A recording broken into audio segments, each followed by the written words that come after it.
Next up, we have Aleph-0 by LeaF, featured in Geometry Dash and Osu is my understanding. Once again, everybody, this is a Basterd's LFA, a layman-friendly analysis. I'm a professionally trained musician and composer, and my objective here is to explain things in a way so that you don't have to be one to understand what is happening here musically. So if you like the sound of that, make sure you're following the channel, subscribe to the channel, whatever term you want to use. Like the video, share the video, leave a comment, turn on notifications, become a member. Once again, members get early access. Artists, I want to collaborate with everybody. I want to provide either guitars, Mongolian throat singing, you know, the good old kind of thing. I have a whole spiel for that at the end of the video, so stick around for that. Disclaimers showing on your screen right now, so go ahead and pause the video if you want to read them in full. Otherwise, let's do this. Aleph-0, let's go.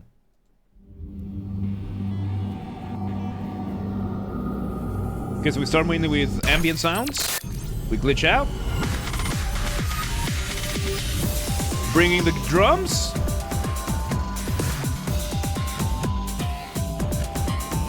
Okay, so we bring in the drums and bass, and on top of that, we have our initial motif. Motif being the smallest version of your musical idea, the seed of the essence from which everything else comes from.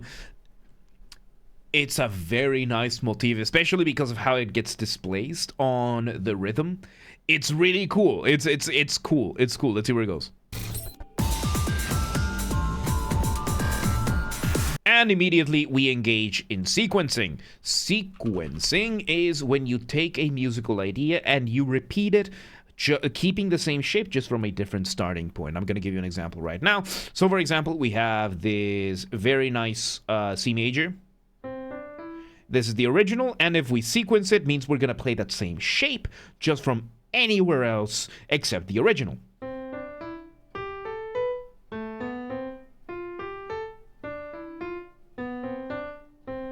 So you can really go wild with this. In this case, we are doing just moving the motif itself by a couple of steps, and we're just repeating the whole thing in the new version. Let's see where it goes.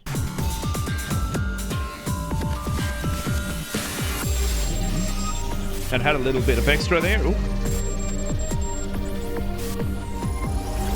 Okay, so we have this moment of like zooming out. We change the drums around, and now we are having the same motif a little bit further down in the background, and most importantly, it's now being repeated over and over again. Like, it's, instead of the spaced repetition that it had, now it's being repeated pretty much after itself, which gives us the sense of arpeggiation, because the motif itself is mostly arpeggiated. So arpeggiation, or arpeggios, is when you play a chord one note at a time. So for example, here is C major and a block chord, and now here's arpeggiated. So very useful in that sense for making the melody being mostly an arpeggio, because when you turn it into the accompaniment by the way, accompaniment being the secondary, the background, the backing band kind of thing, right? So if you turn it into the accompaniment, it's a lot easier to set up. Let's see where it goes.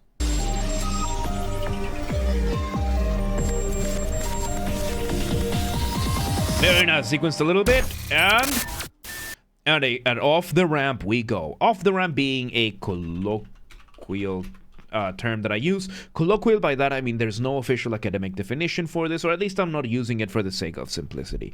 And off the ramp is what I call a transition, a specific type of transition. It can be as short as a couple of beats, it can be as long as an entire section. And the point of it is to make your listener feel suspended, up in the air at the mercy of inertia, waiting to see where you land.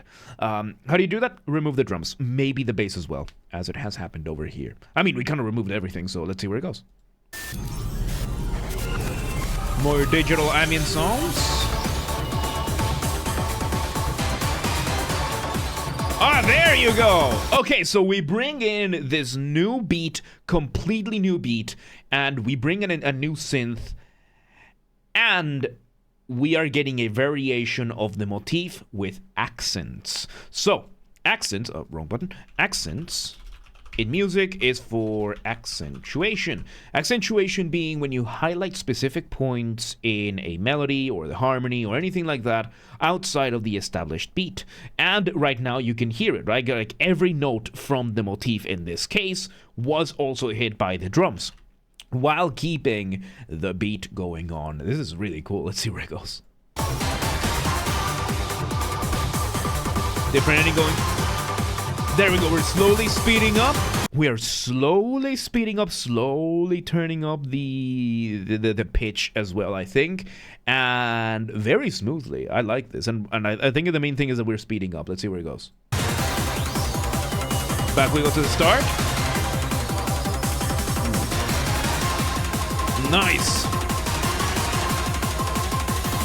I like this. So we are having the main motif being the accents, and the rest of it is the beat, allowing the beat, the accompaniment, to do its thing. This is clever. This is clever, and I think we're doing like a 12-bar blues format over here. So blues, there's a type of structure that is called the 12 bar blues, which is basically a specific type of chords that you play. Chords, of course, being part of your harmony. In music, you have three elements: melody, harmony, rhythm.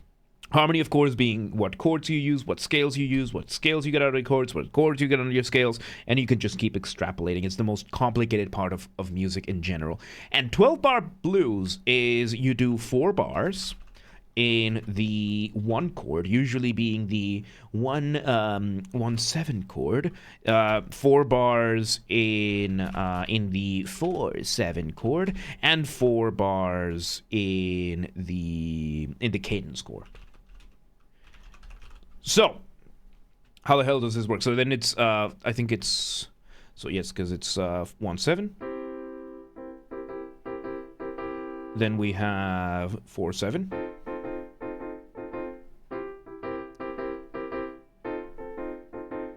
So you go back and forth between 1 and 4. Then you do 5-7.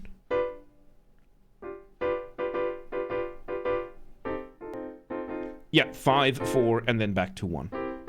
So what am I talking about, right? So Roman numerals are usually used for which chords you use. In harmony, what chords you use, that's going to be determined by your scale. So let's say your scale, C, D, let's say C major, right? C, D, E, F, G, A, and B, then back to C. So each of these is going to, of course, be one number in the scale. C being number 1, D being number 2, E3, F4, G5, A6, B7, and then C back to being number 1, the octave.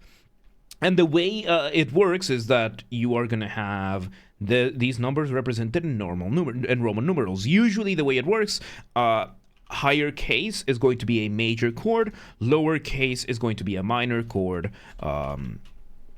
and that's it, right? Then you can have the 7, which is for extended chords. Most chords are going to be triads. Triad, which means it's going to have 3 notes. In the case, for example, of C major, you could have C, E, and F, which is going to be simple. And then if you add a 7th of any kind, it becomes an extended chord. And with blues, you use the particular type of chords, which is the dominant 7th chord, which I'm not going to go into too much detail, but it sounds nice and bluesy. So, what am I doing over here, right? So for the 12-bar blues, we're going to be doing mainly 4 bars in the 1 dominant 7, so C with the dominant 7. Then 4 bars in the 4-7, so number 4 would be F. Oh wait, no, wrong button. We're doing this one. Then we go back and forth between these two, right?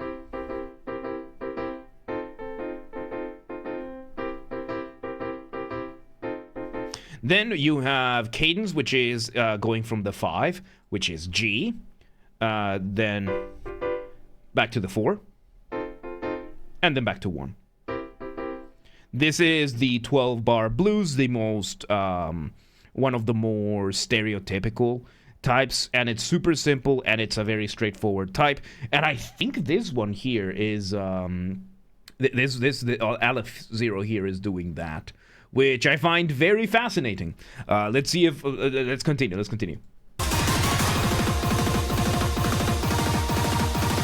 Okay, so we get a little bit of a break there with some beat.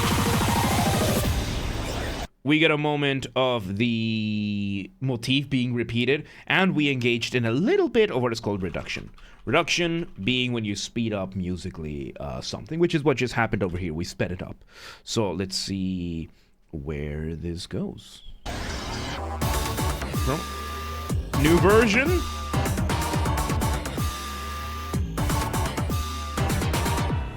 So we bring in this new version having a call and response going on. So call and response is a musical conversation. You could hear the motif being played, and then we had the beeping at the top. Call, response, back and forth, musical conversation. Let's see where this goes. Alright, there's the motif being played in...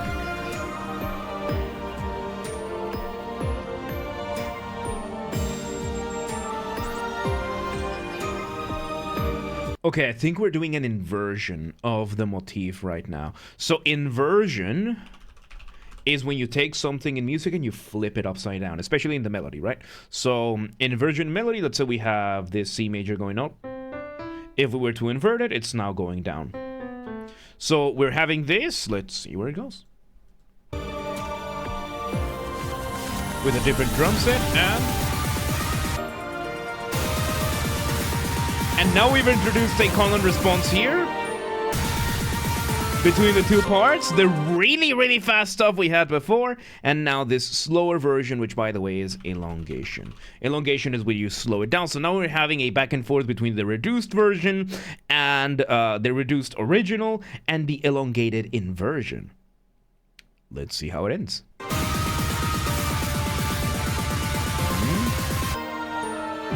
Back and forth. One last cadential melody, holding it, glitching out, and there you go. One last hit of the percussions, we let it echo out, and there you go. Man, that was cool. That was cool. There you go. A lot of transitions. I can see why there would be an extended version of this, because a lot of this material ended up being there for like maybe 5-10 seconds, and you can really make a lot out of that. So there you go. That was fun. That was really, really fun. And you got me to talk about 12-bar blues, so look at that. There you go. That was Aleph-0 by LeaF, featured in also Geometry Dash and a bunch of others, is my understanding. Once again, everybody, this has been a Basterd's LFA, a layman-friendly analysis. I'm a professionally trained musician and composer, and my objective here has been to explain things in a way so that you don't have to be one to understand what's happened here musically. So if you're watching this on the YouTube video archive thing, thank you for watching. Make sure you're following the channel, subscribe to the channel, whatever term you want to use. Like the video, share the video, leave a comment, turn on notifications, become a member. Once again, everybody, if we somehow hit 10,000 subscribers on YouTube before Christmas of 2025, I will take a single fan fiction of the choice of the community, and I will fully produce, record, and voice act an audiobook for it. We had a member also offered to do a Discord Nitro giveaway. We might do other giveaways, that kind of thing. If you want to contribute or if you have any other ideas, let me know. We'll make as much of it work as possible. This has to be achieved through legitimate and honest means only. No account duping, no botting, no buying followers, no alt accounts, no rat behaviors like that. Instead, go share the videos, the streams with your friends, with your families, with your family's friends, with your friends' families. Those are two very distinct concepts, by the way. With your online and offline communities, go share these around. Also use the hype function on YouTube. I don't know how it works, but we have a group on the Discord that does. So link down below. Go figure out. Go coordinate with them. And yes, artists, LeaF, or anybody else, if you want to collaborate, I'm more than happy to provide any of my musical skills, whether it is my guitars, Mongolian throat singing, you know, the good old ooh, ooh, ooh kind of thing, or the voice acting. I got distracted by something on the string. The voice acting or regular singing, or if you want help figuring out something for your composition, just let me know. Reach out. We'll make it work as much as possible. If you're in the audience and you know any artists that could benefit from any of my musical skills, let them know. Please do not harass anyone. Please do not spam anyone. Don't be a rat about it. Members get early access to the content. I schedule the videos for the week on Saturdays, and if you're a paid member on YouTube, regardless of your tier, you get access to the videos when I schedule them, at least for the LFAs. So become a member today. If you want to listen to this without me interrupting every 3.5 seconds, I will be linking it in the description down below. If you want to request a song and you're not on the live stream, you can check the pinned comment in this video. If you're on the live stream, you can go ahead and start requesting. And if you want to catch the streams when they happen live, we aim for Monday through Friday at 6 p.m. Central European Time. If you are not in Europe, do not worry. We have the full up-to-date streaming schedule showing in your local time zone in both Discord and Twitch, both linked down below. So, if you live in Petropavlovsk, Kamchatsky, and you're like, yeah, well, what time is 6 p.m. in Hungary? I don't live there. Do not worry. We have the full streaming schedule in your local time zone in both Discord and Twitch, both linked down below. And follow the gaming channel. I have a gaming channel because, of course, I have a gaming channel. I'm on YouTube. What else could I possibly have? Games are Basterd. That's where I put the recording of the after show gamings when they happen. Link down below, or search on YouTube for Games Are Basterd. Same username as James R Basterd, just up the J for a G, and you got it. That's where we play them live on the main channel, and then the recordings go there. So yeah, and yeah, there you go. Aleph-0, very good stuff, man. That was intense, really good stuff, But yeah, let's move on.